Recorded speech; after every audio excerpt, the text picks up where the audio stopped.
bombardeando seus próprios filhos de si mesma, que não aceita relacionamento tóxico, relacionamento abusivo, que não aceita grito, que não aceita traição, que não aceita ser tratada de outra maneira que não aquela que você realmente merece. Porque você sabe que nasceu para ser amada, sabe que nasceu para ser respeitada. E para os telespectadores homens deste canal, os que estão acima da média, o meu bom dia para você que sabe tratar a sua mulher, sua filha, seus colegas de trabalho, aquele que me entende, hein? Que entende o meu recado semanal aqui, que onde se ganha o pão, não se come nem se compra carne. Úrsula, mas o ditado é se come a carne. Bom, mas tem gente que compra, né? Tem homem que compra para depois comer. Vai que, né? Você não é desses, não. Você é um homem especial, acima da média, que sabe de suas responsabilidades como marido, como pai, como cidadão, como homem. Bom dia para todos vocês. Bom dia, Pérola. Bom dia, Toné. Olha, eu quero iniciar o programa com muitas pautas, assim, mas no primeiro momento eu quero direcionar minha fala para Toné, porque semana passada estávamos aqui no estúdio falando sobre um assunto polêmico, né? E eu entrei para dar a minha opinião depois que ouvi falando sobre o tema, e a Pérola gentilmente fez o sinal de me abrindo a oportunidade de fala, e eu vim, sentei aqui e acabei falando. Como eu disse na semana, eu quero pedir perdão a Toné, porque eu sei que Toné se sentiu chateada, não porque eu expressei a minha opinião, mas pela forma que tenha me expressado, porque foi no momento dela, né? Volto a dizer aqui para todos vocês que me assistem, seja você eleitor do Bolsonaro, seja você eleitor do Lula, não se torne massa de manobra, nem caia na armadilha de querer participar de golpe de Estado, seja ele orquestrado por quem quer que seja. Ponto. A dosimetria da pena é uma coisa que tem que ser analisada mesmo pelo STF? Mas eu volto a dizer a você, toda e qualquer tentativa de golpe de Estado, seja ele convocado pela esquerda ou pela direita, pelo Lula ou pelo Bolsonaro, caia fora. Caia fora, ok? Bom, e quanto às notícias aqui da cidade, a Pérola acabou falando da Fabielle, uma jovem de 19 anos que faleceu na manhã de ontem, exatamente aqui em Itabuna, vítima de um crime assim bárbaro, com requintes de crueldade. Essa menina foi encontrada só com a calcinha do corpo, deve ter feito absurdos, atrocidades mil. É uma área que tem câmeras de segurança, né? Não é a primeira vez que acontece lá naquele campinho as situações que aconteceram com a Fabielle, não é a primeira vez. Portanto, a gente está aqui como porta-voz da sociedade para pedir para que a Polícia Civil, né, que está à frente das investigações desse caso, realmente investigue com carinho, com a cuidado, com atenção, porque estamos cansados. Outro dia foi a Sayonara. A Sayonara deu entrada no hospital de base de Itabuna, com a mesma faixa etária da Fabielle, a mesma faixa etária, e ela faleceu. Estupidamente estuprada, essa foi a verdade, de todas as maneiras, violada, vilipendiada, e você não ouve a polícia, você não ouve a DEAN emitir uma única nota para nenhum de nós aqui da sociedade para dizer assim, não, ela morreu por isso, isso e isso, já achamos quem foram os suspeitos, quem não foram, estamos aqui conduzindo as investigações, não estão, a gente fica com um sentimento de impunidade, e o pior, os criminosos ficam se sentindo no direito de continuar protagonizando situações como essa aqui em Itabuna, no sul da Bahia, exatamente porque a polícia não nos dá a resposta com a prontidão que nós merecemos e que nós conclamamos e clamamos todos os dias. Então é um absurdo que, mais uma vez, nós, grapiúnas, estejamos na frente das nossas telas, dos nossos computadores, celulares, da televisão, para ouvir que uma jovem de 19 anos foi morta com requintes de crueldade e que outro dia a Sayonara também foi morta, também com requintes de crueldade, e que a polícia não nos dá uma devolutiva sobre nada. É assim uma coisa que nos deixa estarrecidos. E eu quero dizer uma outra coisa. Vai completar 4 anos que o irmão da Eliene morreu. O irmão da Eliene, o Alexandro, era servidor público aqui em Itabuna. Foi morto com 64 golpes de tesoura. Eu vou repetir. 64 golpes de tesoura ele foi morto. Ok? E aí o que acontece? Acontece que a polícia, mesmo tendo as imagens, ainda que embaçadas, tinham imagens. As imagens apareciam a tatuagem do camarada, as imagens apareciam os horários. Esse mesmo suspeito foi pro hospital de base, pediu socorro, pediu atendimento, porque é claro que na medida que ele foi desferindo os golpes de tesoura, ele também se machucou. Gente, é diferente de você pegar uma arma e atirar na cabeça de alguém. 64 golpes de tesoura num outro homem que lutou pela vida, porque o Alex deve ter sido, deve ter lutado até o último momento, deve ter sido resistente ali em prol da própria vida. Claro que aquilo causou diversos ferimentos, mas na cena do crime tinha latinhas de cerveja, tinha bituca de cigarro, né, que falam. Tinham outras situações que a polícia já poderia ter feito exames de DNA, né, e poderia ter dado à sociedade e à família uma resposta. 4 anos, 4 anos que o Alex morreu. E o camarada, depois do atendimento no hospital de base, foi para São Paulo. E agora a família teve a notícia de que a mãe dele foi para São Paulo, onde a irmã mora, onde ele foi acolhido e onde ele está vivendo uma vida normal, como se ele nunca tivesse assassinado ninguém. Nunca tivesse cometido crime. E isso é um escárnio na nossa cara. Aí, a família está desde o ano passado esperando a resposta de uma carta precatória que a polícia daqui mandou para São Paulo. Isso depois que o inquérito ficou, assim, andando daquela maneira, né? Bem linda. Para não dizer outra coisa, de uma forma amorosa, parado, lento, chegou segundo a irmã do Alex, chegou a ser arquivado por um período. Isso é um absurdo. Precisou o Ministério Público entrar, pedir algumas diligências para ver se a delegada de plantão, a doutora Magna, né, doutora? Cumpria as outras diligências, enfim. O fato é que até agora o camarada continua solto. Então fica aqui o meu apelo para a doutora Magda e para Evi Paternoste, que é um cara sensacional, que é um cara acima da média, um profissional de excelência. Fica aqui o meu pedido em nome da família e da sociedade civil. Itabuna merece uma resposta desses crimes bárbaros que nos chocam todos os dias. Então agora foi a Fabielle, outro dia foi a Sayonara, e tem 4 anos que aconteceu com o Alex. Bom, eu vou entrevistar hoje uma mãe muito querida, muito querida, mas antes de começar a entrevistar a Tatiana e abordar o assunto da Tatiana, eu quero falar com vocês sobre uma notícia que eu tive agora há pouco, divulgada por uma rede social dos assembleanos, o portal dos assembleanos, falando sobre Silas Malafaia. Silas Malafaia diz que agora todos os membros da igreja dele que se divorciarem serão excluídos do rol de membros. Ê, pastor, não vai sobrar um, hein? Ó, não vai sobrar um. Deixa eu te contar um babado. Não vai sobrar um. Porque o que tem de gente divorciando dentro e fora das igrejas não tá no gibi. A começar pelos seus amigos. Eu lembro que há muito tempo atrás, Pérola, o Silas Malafaia se revoltou contra o Caio Fábio. Era um grande amigo dele. E aí entrar numa guerra absurda. Olha lá, o Silas Malafaia.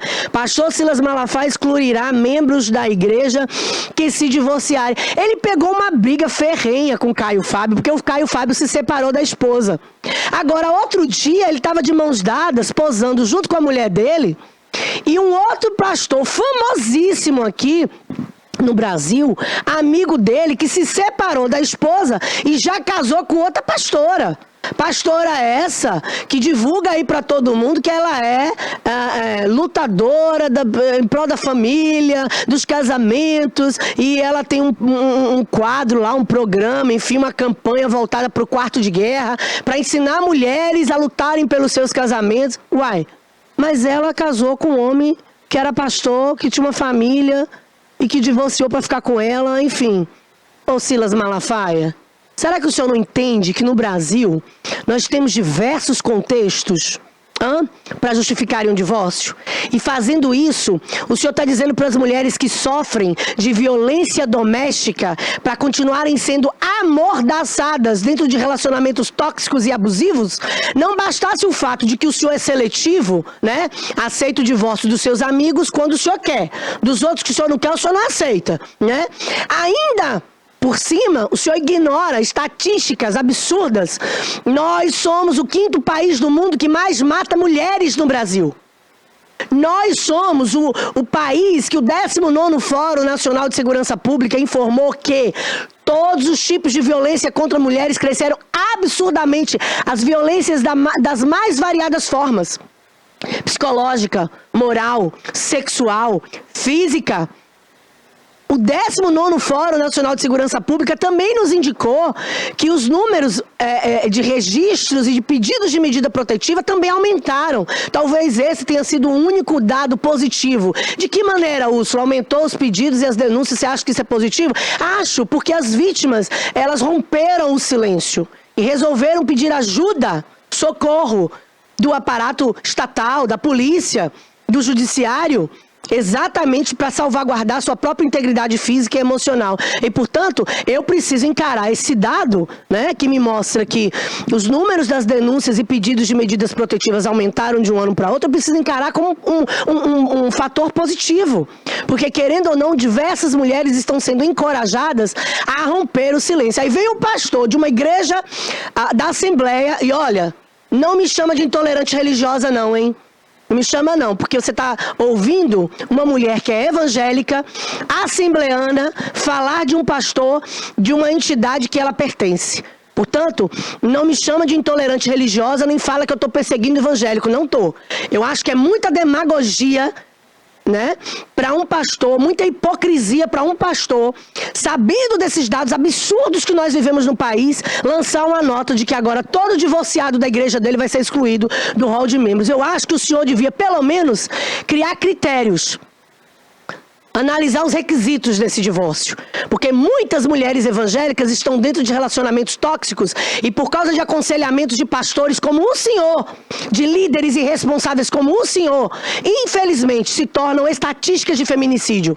A Sara Mariano, lá de Salvador, cantora e pastora evangélica, foi morta pelo pastor, o marido dela, que junto com outros obreiros da igreja arquitetaram um crime cruel, hediondo. E aí, faz o quê? Ela estava sendo orientada a permanecer dentro desse relacionamento tóxico. Se ela tivesse tido um aconselhamento sério, responsável, certamente a Sara Mariano hoje não estaria englobando as estatísticas vergonhosas desse país. Então, pastor, o senhor devia repensar. O senhor adora uma polêmica, eu também gosto. Mas o senhor devia repensar as polêmicas que o senhor decide levar à frente, peitar, né, e levar adiante. Sabe por quê? Porque estamos tratando de vidas e mulheres continuam amordaçadas dentro de relacionamentos absurdos, exatamente por causa de situações como essa. Se divorciar, vou excluir da igreja. O senhor dizendo para as mulheres desse país, tá apanhando? Continua apanhando.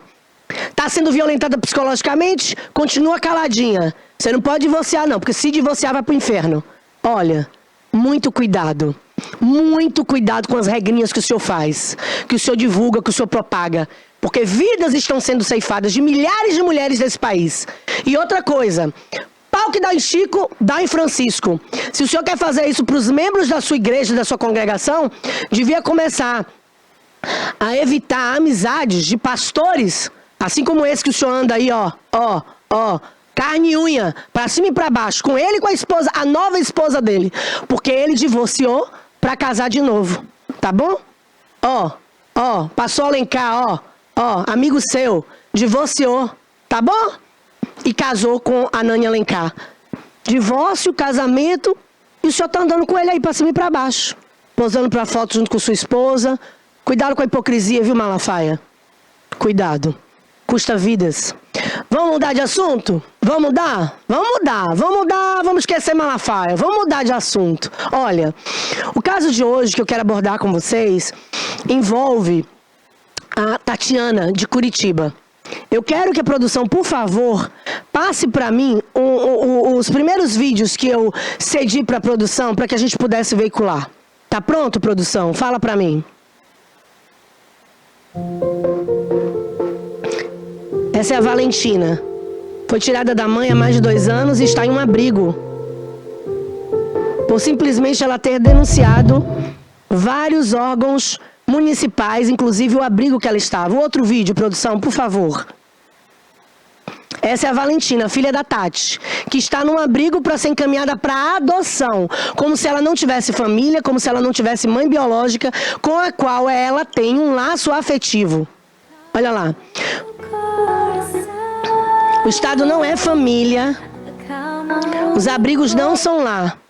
Amor de mãe é comparado ao amor de Deus, de tão puro e verdadeiro. Filhos não se tiram, justiça não violenta. Órgãos de proteção não deveriam machucar.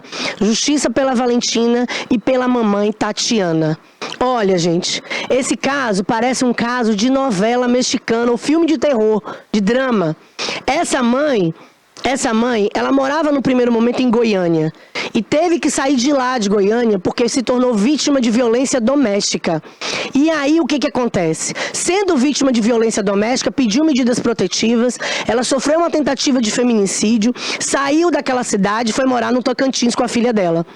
Quando chegou no Tocantins, passado algum tempo morando no Tocantins, a Tati, depois que a Valentina contou para ela que um determinado homem tentou, vamos dizer assim, ultrapassar os limites, né, higienos daquela criança, a Tati diligentemente procurou as autoridades policiais e denunciou o cara.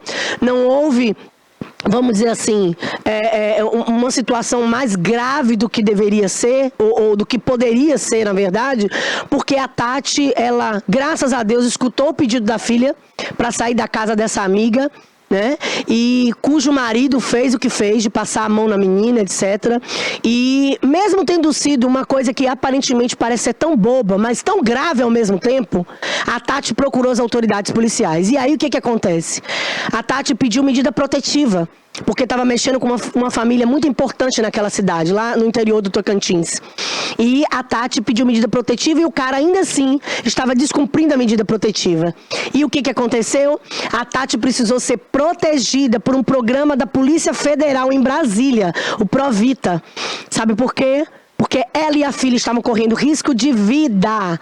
E para salvaguardar a integridade física e emocional dela e da filha, saíram de Tocantins e foram para Brasília para serem protegidas por esse programa de proteção à testemunha.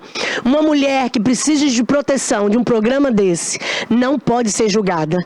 Não pode ser julgada, porque se infelizmente ela e a filha estão com a sua integridade física e emocional sendo, vamos dizer assim, colocadas em xeque, em risco, ela precisa procurar a ajuda das autoridades governamentais, enfim, policiais, judiciais, para tentar sobreviver. Essa é a verdade. Chegando em Brasília, a Tati foi orientada pelos policiais federais do Programa de Proteção à Testemunha a não voltar para Tocantins.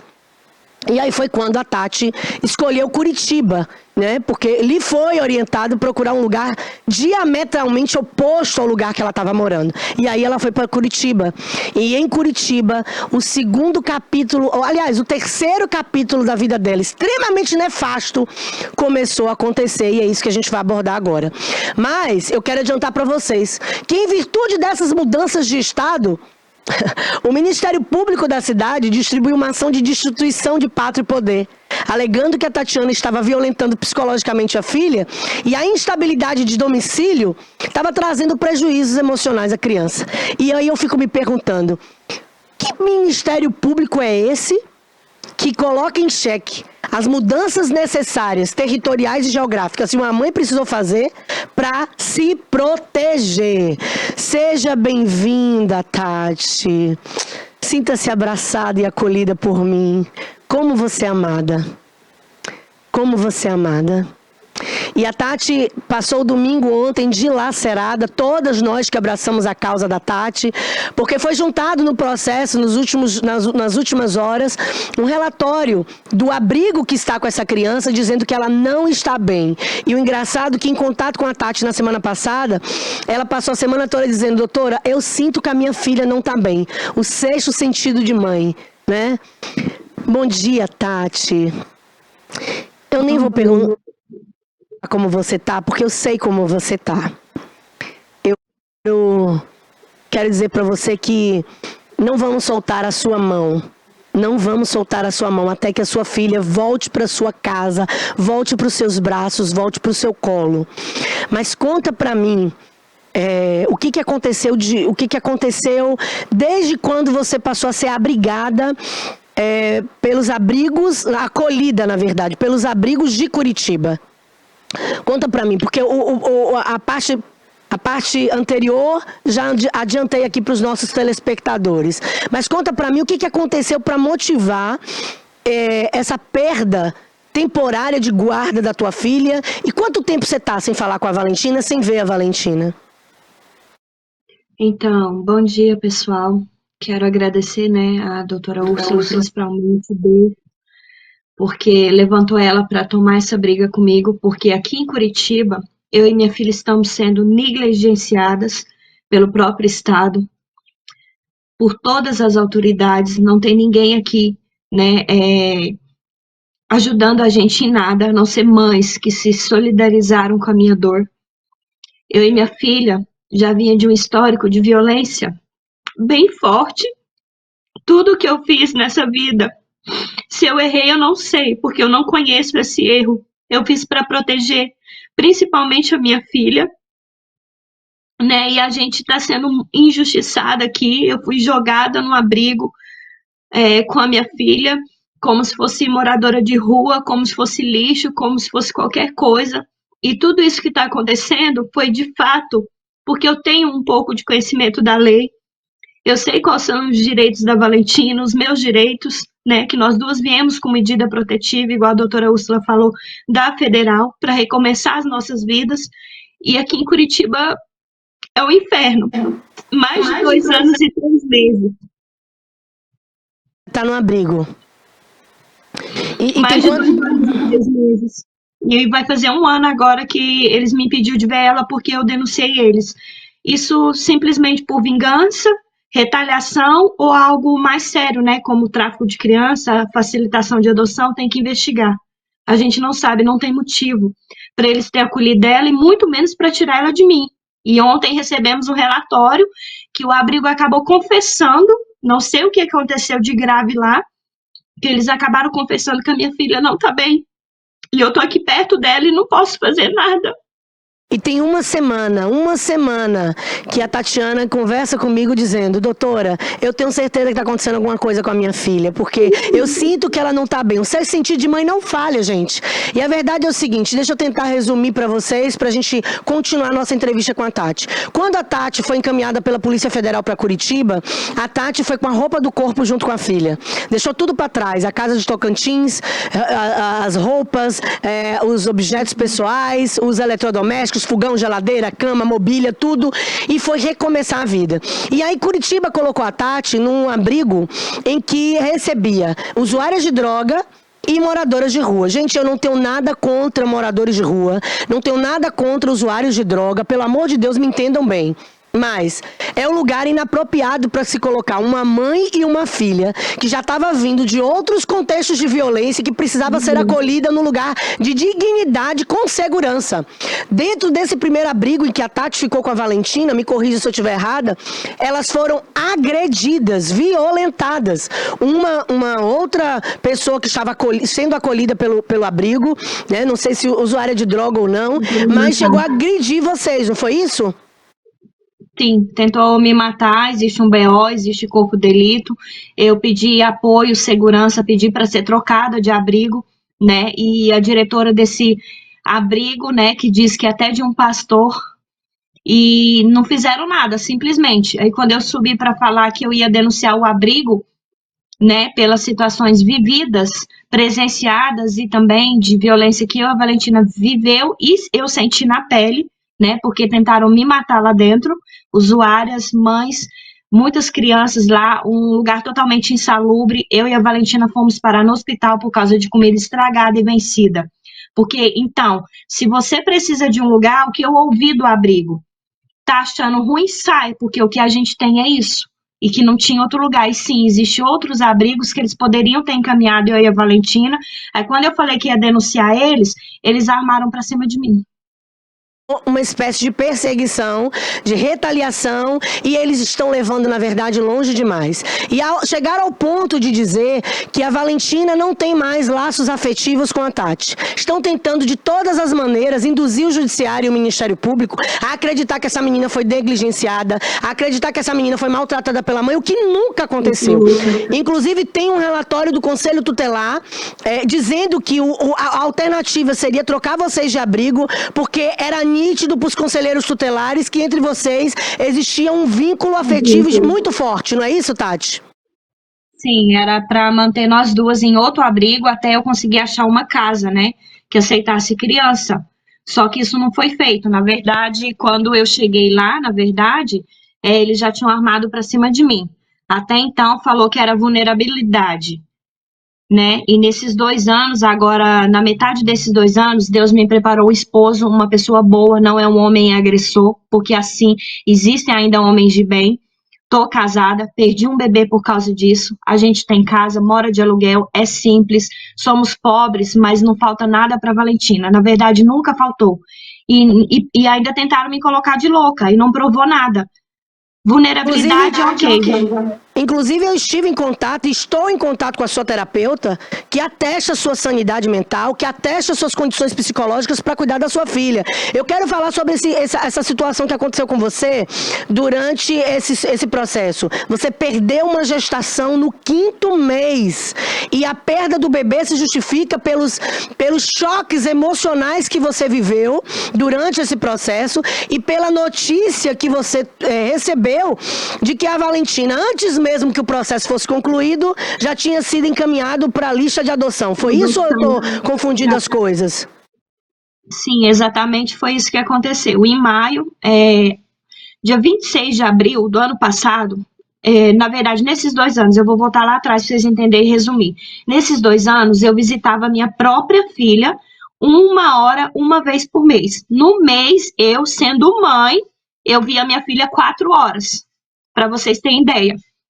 Só que durante essas visitas aconteciam muitas situações, né, que eu não vou, enfim, entrar em detalhes aqui, muitas situações bem assim, difícil, né, que eu cheguei a procurar, a bater de frente com o pessoal do abrigo, onde que a Valentina está até hoje, né, nas visitas, ela me trouxe várias situações de maus tratos, negligência, inclusive tinha até situações de crianças fazendo o que não deve lá dentro, e eu bati de frente com a diretora e pedi um posicionamento, porque a minha filha estava lá.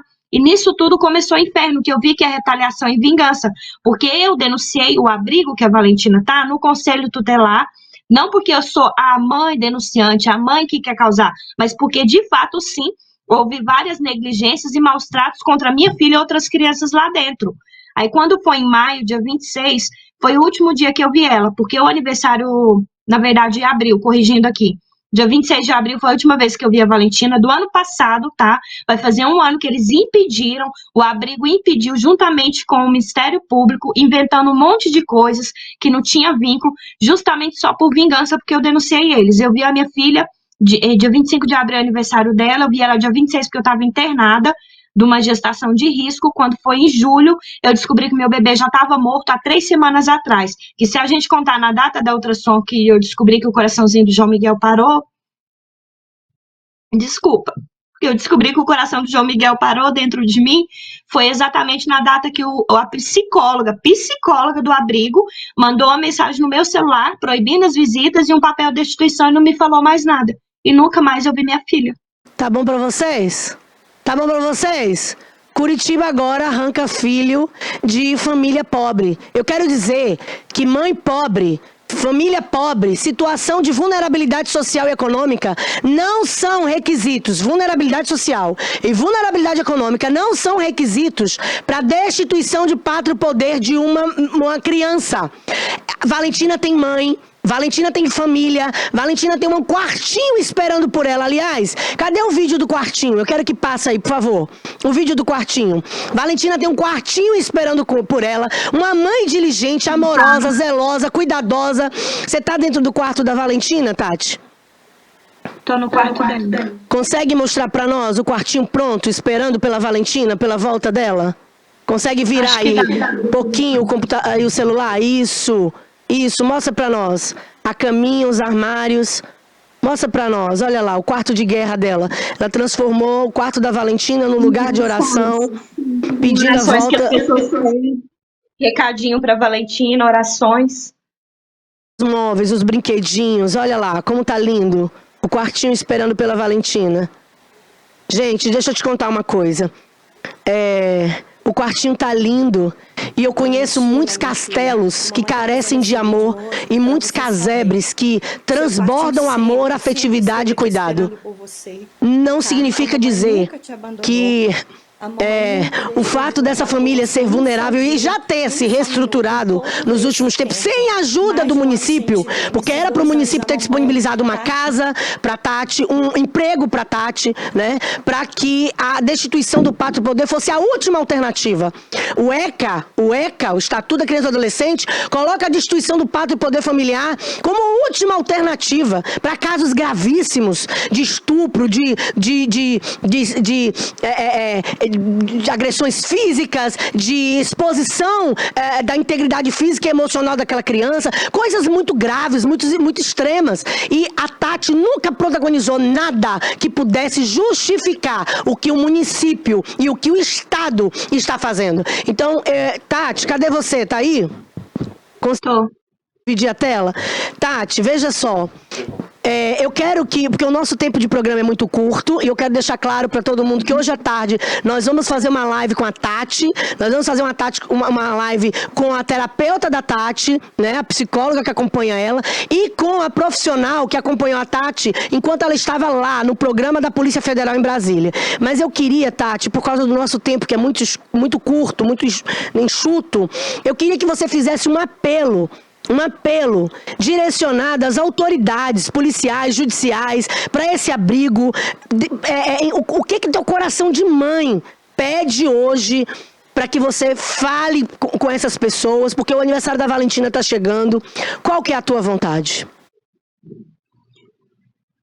Gente, na verdade, eu vou resumir o apelo para as autoridades e para as pessoas do mundo, porque, infelizmente, Curitiba inteiro é realidade, eu tenho como provar. Curitiba inteiro, o Paraná inteiro sabe.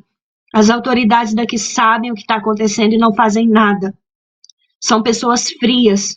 Eu não sei se eles estão envolvidos em alguma outra coisa, mas Deus tem levantado pessoas de fora orando, pedindo por justiça. Aqui em Curitiba só tenho mães que estão comigo nessa luta. É mais de 2 anos de sofrimento. A minha filha está sofrendo. Ontem, esse relatório não trouxe foi questões comportamentais da Valentina. Não, é a Valentina pedindo socorro. A minha filha está implorando socorro, Curitiba. A minha filha está sofrendo dentro desse abrigo. Ela está sofrendo sem mãe. Entrega minha filha amanhã. Se não entregar minha filha até amanhã, eu vou no mundo, eu vou gritar. Não vai ser uma mãe contra um país, não. Vai ser uma mãe contra o mundo, porque eu vou gritar para o mundo inteiro ouvir que a minha filha tem mãe. A minha filha está sofrendo e eu quero a Valentina em casa. Ela tem tudo aqui, principalmente ela tem amor. Uma igreja que ora por ela, pessoas até fora do Brasil orando. Ela tem rede de apoio, ela tem carinho e devolve a minha filha, porque senão eu vou lá buscar ela. Esse relatório, eu sei que a gente já está aqui vencendo o tempo, mas eu quero resumir aqui para vocês. O relatório que foi juntado no processo, divide a tela para mim, produção, diz que a Valentina está apresentando irritabilidade, baixa tolerância a pequenas frustrações, choros constantes. Valentina está agredindo os coleguinhas de abrigo, os coleguinhas as crianças que são acolhidas no abrigo. Sabe por que Valentina está apresentando choro constante? Porque a Valentina precisa do colo da mãe, do abraço da mãe, do braço da mãe. A Valentina precisa do aconchego da mãe, da casa dela. Essa criança tem família biológica, tem mãe biológica, e não só uma mãe biológica, porque nem todo DNA é suficiente para estabelecer laços afetivos, mas a Valentina tem na Tatiana um porto seguro de afetividade. E isso é inquestionável para todas as pessoas e testemunhas que estão acompanhando esse caso. Inclusive, a Tati tem em favor dela o depoimento de ex-funcionários desse abrigo e, inclusive, dos conselheiros tutelares que falam em todos os relatórios que existe afetividade entre mãe e filha. Então, já que a gente concluiu, encerrou, eu quero dizer para vocês, devolvam a Valentina para Tati. Esse é o meu apelo final. Muito obrigada, Tati. Que Deus te abençoe. E hoje à tarde a gente faz uma live mais demorada para entrar em detalhes lá no meu Instagram, @adv.ursulamatos. A gente vai fazer uma live hoje à tarde por volta de 3 horas da tarde, ok? Então, eu quero todos vocês lá. Um beijo, Tati. E eu tenho certeza que a gente vai aparecer aqui, dando notícias positivas de que a Valentina voltou para você. Fica com Deus.